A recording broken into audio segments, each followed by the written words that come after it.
merasa jadi tidak enak ini Mbak hari ini. Mohon maaf. Pemilu sudah di depan mata, namun nampaknya masih saja terjadi dugaan pelanggaran yang dilakukan oleh sejumlah pihak.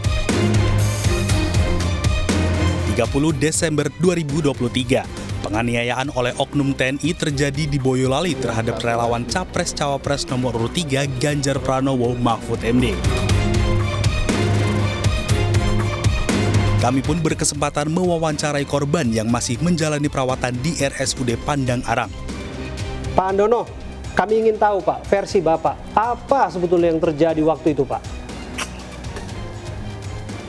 Ketika saya pulang dari acara sosialisasi Pak Ganjar, saya di acara di lampu merah,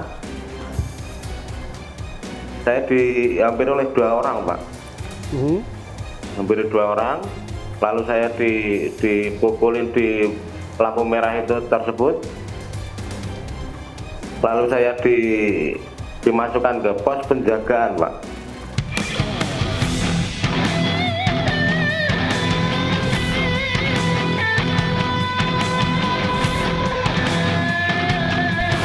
Peristiwa itu juga mendapat perhatian Sekjen Partai PDI Perjuangan Hasto Kristianto.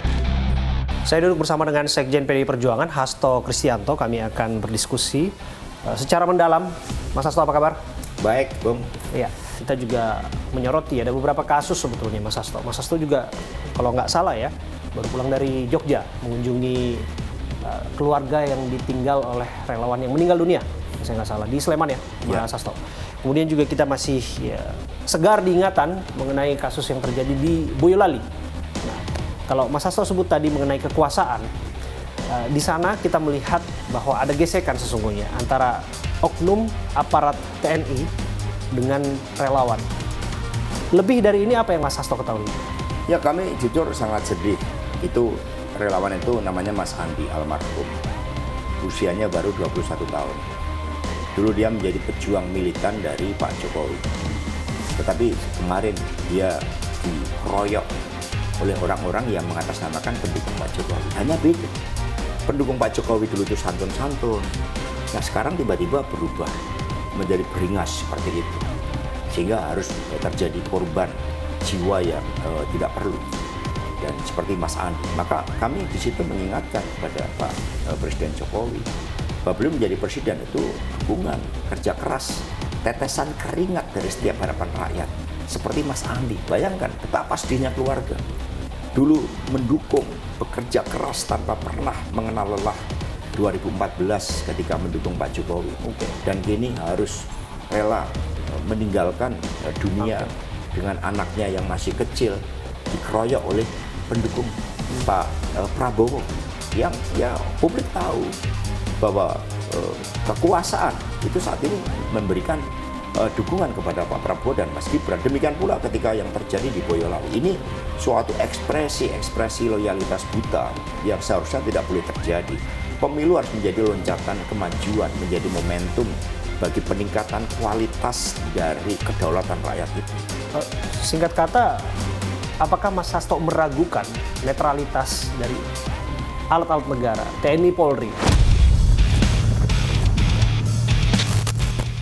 dalam menjaga kesatuan Republik Indonesia dalam pesta demokrasi 5 tahunan? Itu hanya oknum. Kami percaya, PDI Perjuangan percaya bahwa TNI Polri ini memiliki sejarah yang luar biasa bagi NKRI. Jadi TNI punya sejarah yang panjang dan kami percaya terhadap netralitas TNI Polri. Tetapi ada oknum-oknum. Oknum itu siapa? Barangkali Anda punya yang mereka datanya. yang kemudian, ya kalau saya pernah sebut, kalau di Jawa Timur, beberapa kepala daerah kami mengaku ada yang ditelepon langsung oleh Kapolda Jawa Timur. Oh ya? Kemudian ada Dirkrimsus yang juga menekan RT dan kemudian minta suara bagi PSI. Ini kepala daerah kami. Kalau ini dibantah, ya mari tes kebohongan saja. Itu. Tetapi kami percaya bahwa TNI Polri ini adalah kekuatan yang sangat penting. Polri menjaga keamanan, ketentraman masyarakat. Sebelum jauh Mas Hasto, apakah hal-hal demikian kemudian dilaporkan kepada pengawas pemilu? Kan tidak ada bukti. Hanya mereka laporan menggunakan handphone dari orang lain, kemudian menggunakan video call.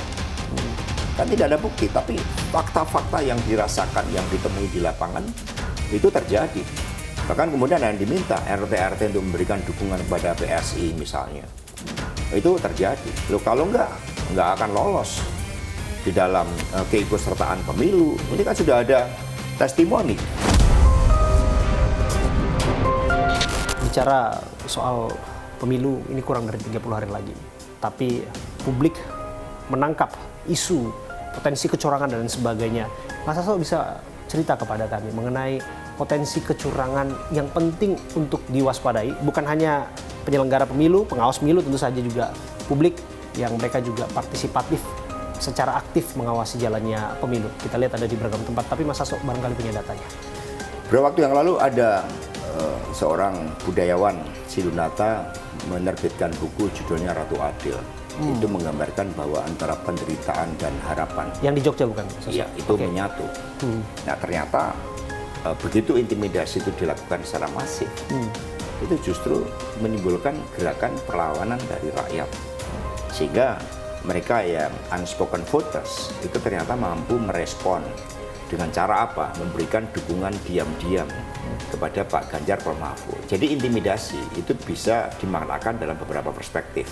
Perspektif yang pertama, lawan begitu takut dengan kepemimpinan Pak Ganjar Pranowo dan Pak Mahfud MD sehingga segala sesuatu dikerahkan. Sampai Pak Jokowi pun menanggapi debat antara Pak Prabowo, Pak Anies, dan Pak Ganjar yang menempatkan keunggulan Pak Ganjar jauh melampaui Pak Prabowo yang menjadi Menhan. Dan kemudian perspektif yang kedua itu menunjukkan bagaimana dengan berbagai bentuk intimidasi untuk menjalankan skenario satu putaran. Jadi pasangan 02 yang memang didukung oleh kekuasaan. Tapi saya dengan perspektif pertama dan kedua itu akan terjadi resultante. Apa itu resultante? Berupa gerakan dari rakyat karena siapapun tidak suka diintimidasi. Bahkan kemudian terjadi kristalisasi. Buktinya tim hukum pasangan 01 dan 03 bertemu untuk bersama-sama menyepakati bahwa pemilu yang demokratis, jujur, yang menempatkan rakyat sebagai hakim tertinggi mau mencoba dibelokkan dengan menakut-nakutin rakyat. Tetapi kita lihat instrumen perlawanan itu kan semakin kuat. Ada Ibu Sinta yang berani melakukan perlawanan. Ada seorang mahasiswa namanya Melki, ketua BEM UI. Bahkan sekarang gerakan mahasiswa ini semakin masif. Ada kelompok-kelompok pro-demokrasi, ada ketua RT yang berani melakukan perlawanan. Bahkan di dalam pertemuan yang sangat intimidatif pun, ada rakyat yang berani merekam dan membocorkan kepada publik, seperti yang terjadi di Batubara. Ini kan menunjukkan bahwa intimidasi nggak akan pernah efektif. Intimidasi yang dilakukan hanya menunjukkan kepanikan terhadap kepemimpinan Pak Ganjar dan Pak Mahfud MD yang mendapatkan dukungan luas dari rakyat. Sehingga dalam konteks ini Kapolri seharusnya mengumumkan siapapun yang mengungkapkan terjadinya intimidasi, terjadinya kecurangan akan dilindungi oleh negara.